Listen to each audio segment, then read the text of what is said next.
Welcome aboard Rocket Ship, the platform with the most relevant content for competitive examinations. This is Rocket Ship IAS Lab, and we would be discussing a question that you might come across in GS paper 3 of the Civil Service main examination. Let us read out the question. Despite constitutional recognition, cooperatives in India have failed to realize their true potential. Discuss the reasons for this failure of cooperatives. So the question briefly touches upon the constitutional recognition, that is constitutional protection guaranteed to cooperative societies in India, which was obviously done because they have quite some potential, and you have to discuss here what are the reasons why cooperatives have failed to realize those potentials. So, how we introduce our answer?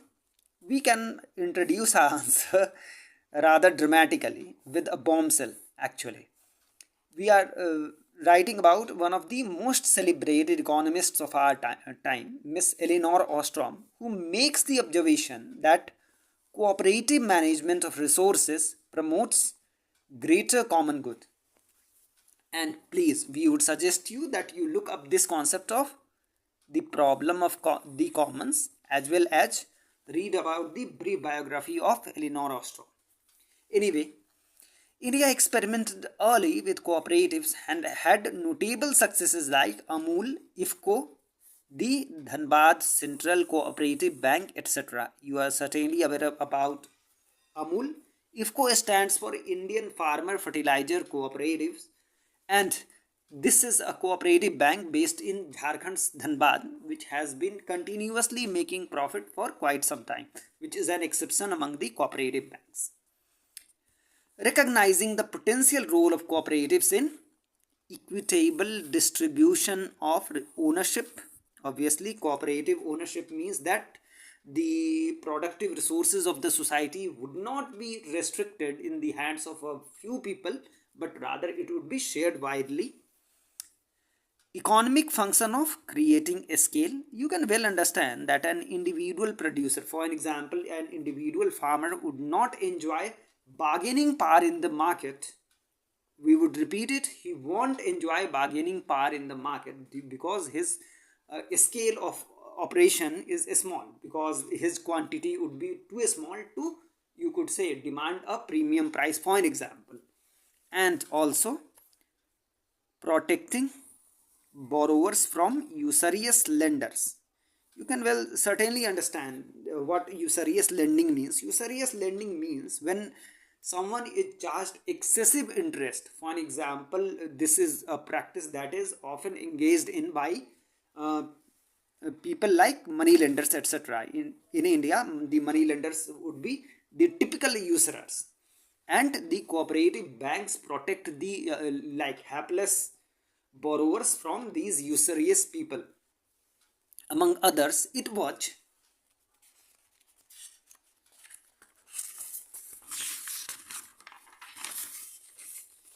contemplated, that is decided, to grant constitutional recognition and protection to cooperative societies.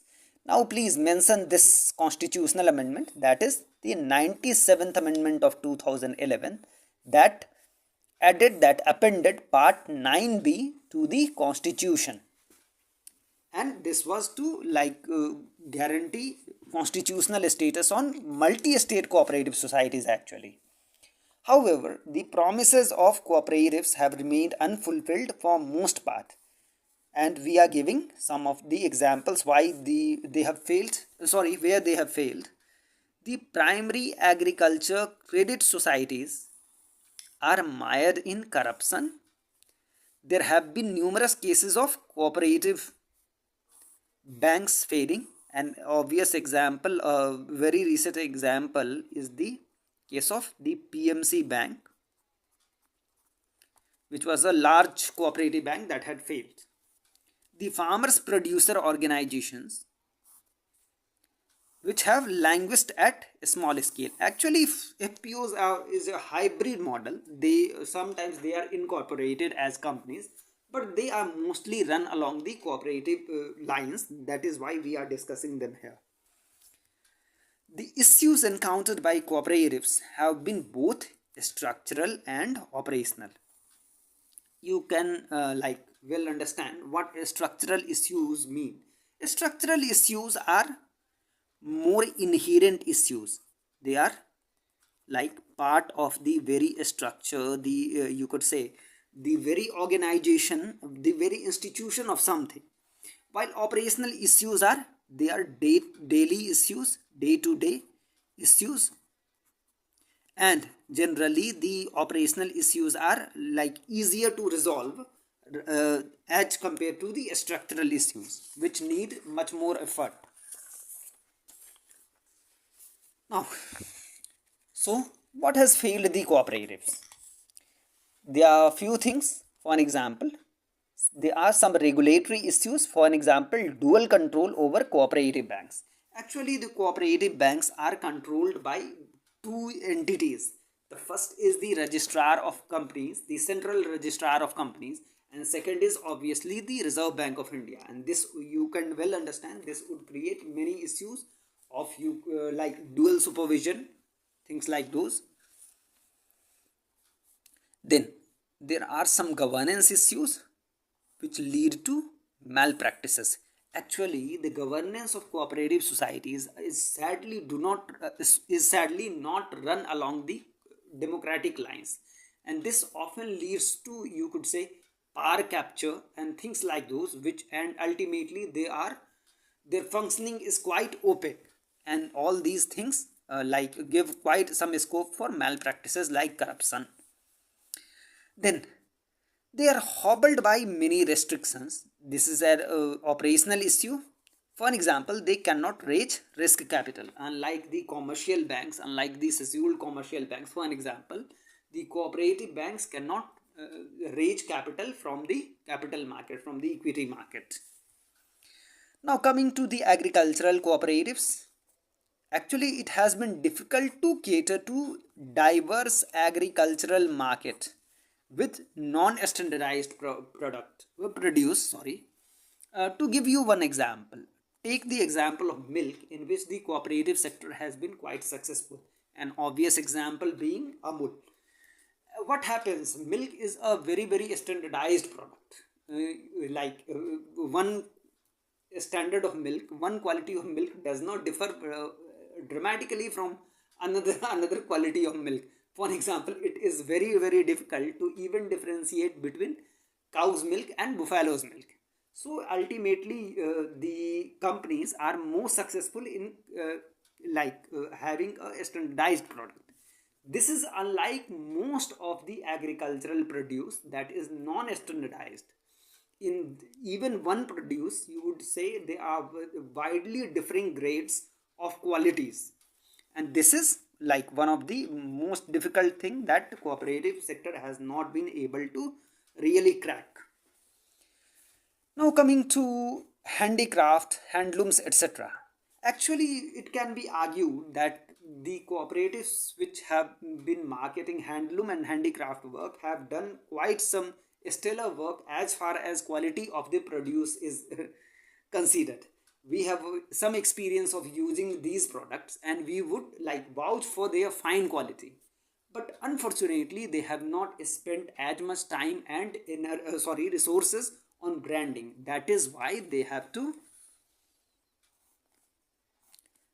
they are stuck at low level of the value chain. They do not cater to the premium segment, which they should be given the fine quality of their produce.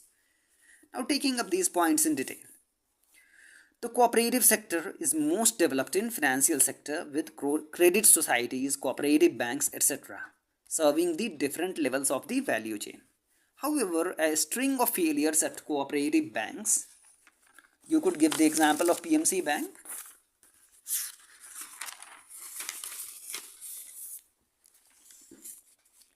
Credit societies, etc., point to systemic issues. This includes dual regulatory regime that we were just talking about.